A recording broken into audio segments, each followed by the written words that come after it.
भेदभाव छूट बड़ी जतिया मनावे, जाले स्कूल बाबा मार के भगावे, जाले स्कूल बाबा मार के भगावे।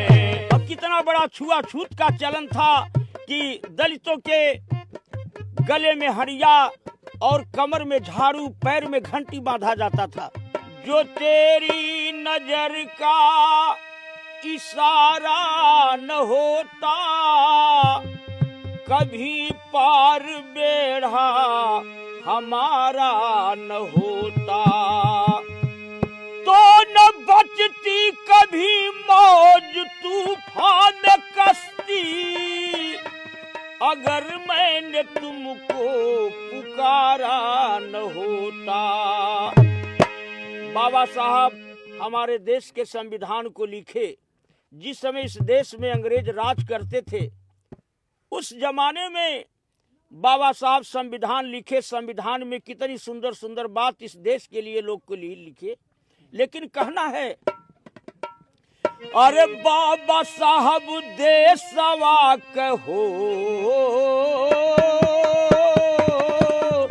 बाबा साहब देशवा के रहल रतनवा बनाई गईल ना, साहब देशवा के रहल रतनवा बनाई गईल ना, बाबा साहब देशवा के रहल रतनवा बनाई गईल ना, अपने देश का संविधानवा बनाई गईल ना, अपने देश का संविधानवा बनाई गईल ना, अपने देश का संविधानवा बनाई गईल ना।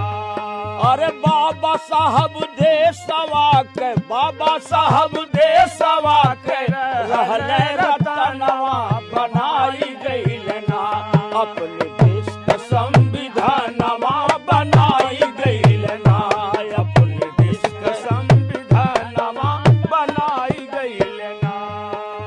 और देखे पिता राम जी राव रहे, पिता राम जी राव रहे, भीमा जी मतारी, बाबा साहब गोदिया में लेहले अवतारी, बाबा साहब गोदिया में लेहले अवतारी, बाबा साहब गोदिया में लेहले अवतारी। पढ़ई स्कूल गईल हो,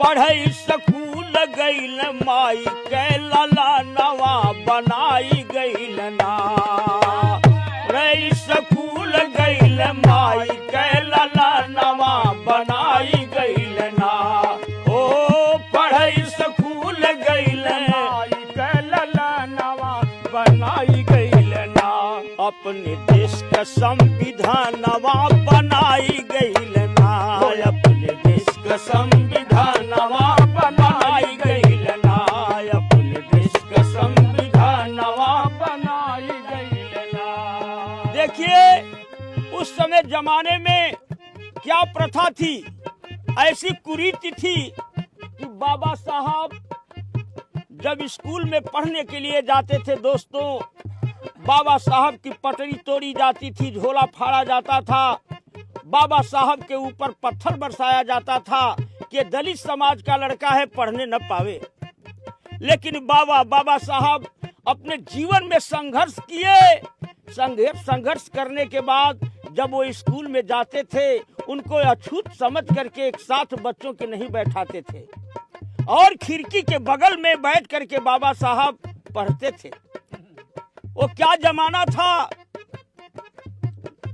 अब कितना बड़ा छुआछूत का चलन था कि दलितों के गले में हरिया और कमर में झाड़ू, पैर में घंटी बांधा जाता था। वो कैसा वक्त था, लेकिन बाबा साहब संघर्ष बाबा का जारी रहा। गरीबों के समाज के हक की लड़ाई लड़ रहे थे बाबा साहब, लेकिन पहले उनका जीवन शिक्षा में चल रहा है कि ये क्या भेदभाव छूट बड़ी इज्जतिया मनावे, जाले स्कूल बाबा मार के भगावे, जाले स्कूल बाबा मार के भगावे, जाले स्कूल बाबा मार के भगावे। भाग्य न बाबा पूरा, भाग्य न बाबा पूरा, कैले सपनवा बनाई गईल ना, भाग्य न बाबा पूरा, कैले सपनवा बनाई गईल ना, भाग्य न बाबा पूरा, कैले सपनवा बनाई गईल ना, अपने देश का संविधानवा बनाई गईल ना, अपने देश का संविधानवा बनाई गईल ना, अपने देश का संविधानवा बनाई गईल ना। और पढ़ते पढ़ते उनका पूरा जीवन, बाबा साहब बैरिस्टर की पढ़ाई पढ़ने के लिए लंदन में पहुंचे। उस समय अपने देश में जो अंग्रेज शासन कर रहे थे, अंग्रेजों का ऐलान हुआ। गांधी और जवाहर से सवाल किए, अरे गांधी जवाहर, हम तो भारत खाली कर देंगे, लेकिन यहाँ की हुकूमत, यहाँ का राज कैसे चलाओगे? अगर कोई है तो इसका विधान, इसका संविधान बना करके मुझको दे दे, हम भारत खाली कर देंगे। बारे बाबा साहब, उस समय देशवा में गोरे चैलेंज कई दी हले, देशवा में गोरे चैलेंज कई दी हले, लंदन से बाबा भीमराव के बुलावले, लंदन से बाबा भीमराव के बनवले, लंदन में बाबा भीमराव के बुलावले। उस समय लंदन से बाबा साहब को बुलाए, बुला करके सवाल रखे कि है बाबा साहब, अगर संविधान लिख देते हैं तो ये अंग्रेज देश को खाली कर देंगे। कैसे बाबा साहब की कलम उड़ जाती है, गरीबों के मसीहा। बारे बाबा साहब, लिख के संविधान लिख दे हले, विधानवा बनाई गईल ना, लिख के संविधान लिख दे हले, विधानवा बनाई गईल ना, ओ लिख के विधान लिख दे हले, विधानवा बनाई गईल ना, अपने देश का संविधानवा बनाई गईल ना, अपने देश का संविधानवा बनाई गईल ना, अपने देश का संविधानवा बनाई गईल ना।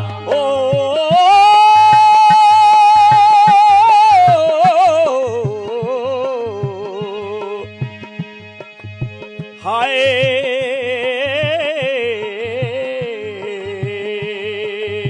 संविधान लिख दिए। इसके बाद हुआ क्या भारत में? 1947 वाला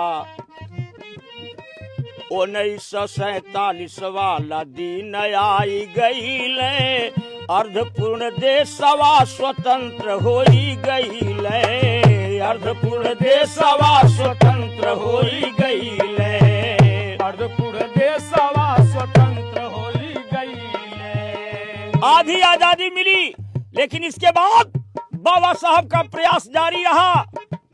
इस देश के लिए, इस मुल्क के लिए, इस वतन के लिए, गरीबों के मसीहा, गरीबों के साथ कंधा से कंधा मिला करके चलने वाले वो दलित समाज के बाबा साहब वो महान थे। लेकिन किए क्या? 1947 वाला दिन आई गईले, अर्धपूर्ण देशवा स्वतंत्र होई गईले, अर्धपूर्ण देशवा स्वतंत्र होई गईले, अर्धपूर्ण देशवा स्वतंत्र होई गईले। 1950 में हो,